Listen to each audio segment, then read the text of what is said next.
So guys, once you're on Google Chrome, for the first step, you just want to type in google.com. Now once we're here, you just want to right click on the search bar and then click on spell check. And now you're going to click on language settings. And then once you're on this, you're going to scroll down. Make sure you have spell check actually turned on. If you already have it turned on, then you're going to turn it off and then turn it back on again.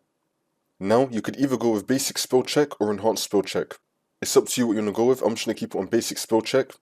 And make sure that you have use spell check turned on for your language as well. For your correct language, you're going to turn this on.